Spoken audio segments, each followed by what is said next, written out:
Hi everyone, I'm Abigail, this is Megan, and welcome to another Two Kids interview. We are joined by New York Times bestselling author Gordon Korman. Mr. Korman has amazingly written over 100 books, including Ungifted, The Super Gifted, The Unteachables, Pop, Schooled, Linked, the Mastermind series, The Super Teacher Project, Operation Do-Over, Restart, and his newest book, Mixed Up. plus coming in January is Slugfest. Thank you so much for being with us today. Thanks for having me. I'm excited. You have written a number of underdog stories. In your opinion, why do people love underdog stories so much? And what do you think are the elements of a good underdog story?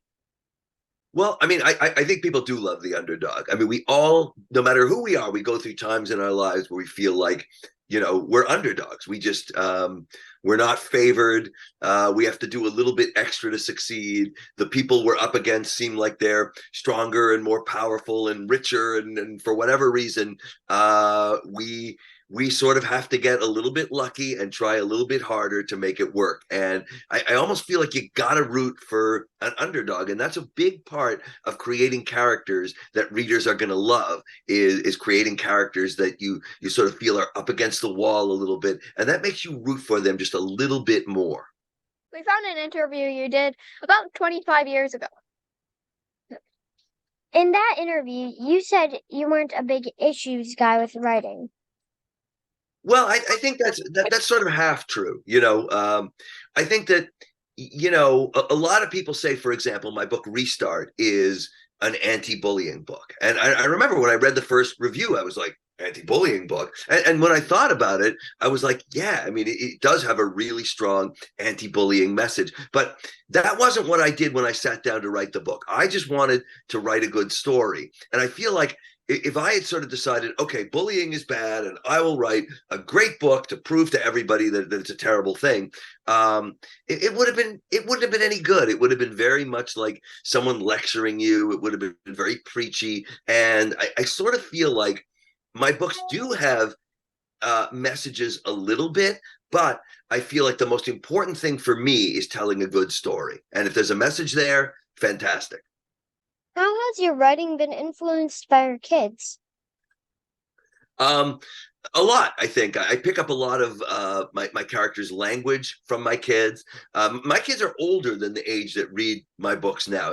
Right now, I have a 24-year-old, a 21-year-old, and an 18-year-old. So I've gone through all these different periods of my career: before having kids, when my kids were too little to read my books, when they were exactly the right age, and now that they're becoming adults, and already adults.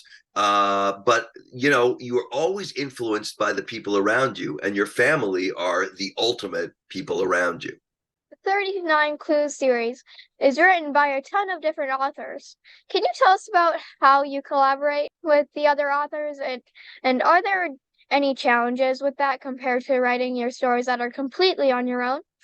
Yeah, that's a good point. Thanks for asking about that. I had a blast doing the 39 Clues series, like writing this multi-author kind of project. But it was tricky, because you're writing a book in a series, but you didn't write the one that came before it, and you won't be writing the one that comes after it. So we didn't communicate directly for most of it. Like, our editors at the publishing company at Scholastic, they were sort of like, they're kind of like our air traffic controllers, to make sure we didn't fly our planes into each other, like get everybody in line. So, you know, when I wrote book two, I was able to wait until Rick Riordan had finished book one before I even started. So I knew exactly where I was starting. But as the series went on, for example, when I wrote book eight, book seven wasn't done. And even book six wasn't done. So I sort of had to guess a little bit about what was coming before me. But I didn't contact Jude Watson and Peter Larangis directly. I would just talk to the editors and sort of say, well, what's going on with this particular character, this particular situation. It was a little bit hairy, but at the same time, it was a lot of fun. Now that you've written over 100 books, is there one you can say you're most proud of? I really don't have a favorite. I mean, I tend to get the most excited about what's latest. So for me, I'm really into Mixed Up, and Super Teacher Project is really new, but that's not because it's better than all the others. That's just because, that's what I'm kind of really current. I just finished writing those. They're really sort of new in my lives. So I really don't sort of have a favorite book or one that I'm the most proud of. I do admit that when I was writing The Fort, book 100, I was really, really aware that I was kind of creating a milestone for my own career. That, to be honest, I didn't think it was going to be a big deal to write 100 books. Kind of changed my mind. Kids at my school appearances, because when they do question and answer, somebody's always like, oh, how many books have you written? And as my number got up there into 93, 94, the next question was always like, oh, what are you going to do for book 100? I was like, what do you mean? You're going to have a party, you're going to shoot off fireworks, will there be a celebration? And that's really what convinced me that there was something really special about that book 100. What is your process when putting a book together? Do you decide the end before the middle? Or do you put it together in order? I write them kind of in order. I mean, I'm a planner though. So I'm very much for me, the big stumbling block is I have a lot of great ideas. I think we all do, but not all those ideas are stories, right? Like a story kind of has a beginning, a middle, and an end. And what's sort of weird for me is a lot of the best ideas never turn into stories. They never kind of, when you flesh them out, you try and give them like the beginning, the ending, and maybe like 2 or 3 big moments in between. It never sort of works out. So for me, the hardest part in the process is getting that jump from just sort of any old idea to, kind of beginning, middle, and end. Once I've got that, I pretty much write them in order. Can you tell us one of your ideas that you wanted to write, but you didn't end up making it into a story? I mean, I have a lot of ideas that sort of never went anywhere.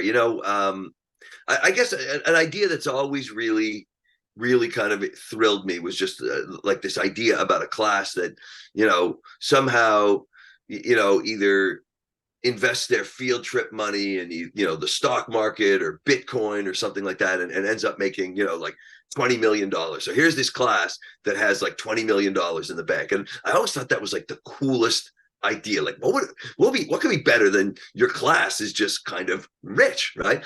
But when I sat down to kind of flesh it out, to give it that beginning, middle, and end, it just sort of occurred to me that, that like having a ton of money is sort of cool, but there's sort of not that much to say about it. It was a great idea. It just wasn't a great story. Can you tell us about a time when you were doing something and noticed someone or something and thought, I need to put that in a book? I get a lot of ideas from school visits, and sometimes it's just a little thing. I'll notice, I don't know, something weird about the way the cafeteria is set up, or how the buses arrive, or something really little like that. Or I'll notice a school that's on a lot of levels, or the way the library is set up. But one of my favorite sort of ideas that comes from real life is I was visiting a school, and I looked into this classroom, and they had like a chicken coop set up, right? Like a little bit of chicken wire, a little bit of, like seed on the floor. And they actually had like a live chicken there. And it was a project they were going to do that was, they were going to raise a chicken in this class, and everyone would sort of help raise this chicken. And when the chicken was fully grown, they were going to, get this, kill it, cook it, and eat it, right? And everybody would get a couple of bites of their chicken, right? And it sort of immediately, like, I thought, this is not very well thought out, right? Because if you raise an animal in a class, it's not the class experiment, it's the class pet, right? And nobody wants the class pet to get eaten, you know. And I wrote a book called The Chicken Doesn't Skate. There's a little bit of a hockey connection in that one, but it really never could have happened if it wasn't for that one school visit. We have interviewed a number of writers who have had books banned. This means in some parts of the country, kids don't have the same access to books that we have. And some kids have less opportunity to see themselves represented in books. Can you give us your thoughts on this current trend? I mean, it's awful, and it's scary because it seems to be getting worse these days. Like I hear about my books being not necessarily banned, but pulled off the shelves until they can be kind of like reviewed, to see whether they can be banned, which means they're banned for a while. It's too bad. It shouldn't happen. We shouldn't be. I mean, not every book is for everybody, but that should be the choice of the readers. Like we should all have the chance to read whatever we want. Not just like you read a lot of books that you don't like that much. How many times have even the most voracious readers picked up a book, read a few chapters, and they're like, you know what? I don't like this. This isn't really for me. And you put it down. That doesn't mean that, you never should have been allowed to read that book. That doesn't mean that other people wouldn't love it or get a lot out of it. So I think this is a terrible trend. It's absolutely going in the wrong direction. And I can't wait until something happens to reverse this trend. Yeah, we agree. What writer has had the most influence on you? Well, in kids' books, I'm a Jack Gantos fan. I'm a Jerry Spinelli fan. I'm a Harry Potter fan. I love those books, but probably, you know what?